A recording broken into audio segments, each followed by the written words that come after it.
Un vertice durato poco più di 2 ore. Sullo sfondo della bellissima piana del Cansiglio si sono riuniti sindaci, regione, provincia e tecnici della Veneto Agricoltura.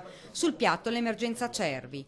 Ormai non si tratta più di una questione da risolvere con calma, hanno detto gli esperti, ma la situazione peggiora di giorno in giorno. La foresta fra i comuni di Treviso e Belluno rischia di sparire. I danni provocati da questi animali sono tanti, si parla di oltre 120.000 euro. Il piano di controllo 2011-2013, che avrebbe dovuto determinare l'abbattimento in questo triennio di circa 1.200 cervi, non è ancora stato attuato. La situazione è grave, tuona il sindaco di Fregona. I cervi stanno distruggendo le piantine nuove, le cortecce degli alberi più vecchi, ma a rischio, dice, anche altre specie come daini e caprioli. Molte non si riescono più a trovare nella foresta.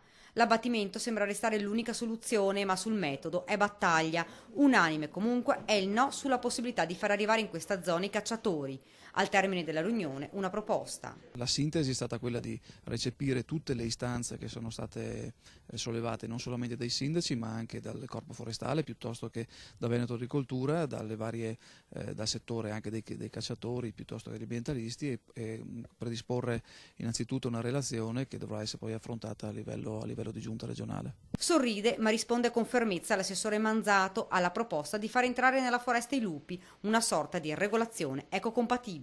Non è così semplice affrontare un problema mettendo il predatore, dobbiamo farlo con cognizione di causa, sapendo che questo tipo di territorio non è solamente legato ai cervi o agli animali, ma anche all'essere umano che ovviamente gira per queste zone e fruisce di queste zone, e non solamente l'essere umano in termini generali come turista, ma anche il mondo agricolo. Intanto l'Internazionale Protezione Animali ha ribadito la sua contrarietà all'abbattimento dei cervi, invitando i cittadini ad inviare il proprio dissenso alla Regione Veneto. Non solo, ma è stato chiesto l'intervento anche del Ministero dell'Ambiente. Fra l'altro è stato chiesto a diversi parchi di altre regioni la possibilità di trasferire questi cervi. La risposta di tutti è stata un no secco, troppi anche in altre aree.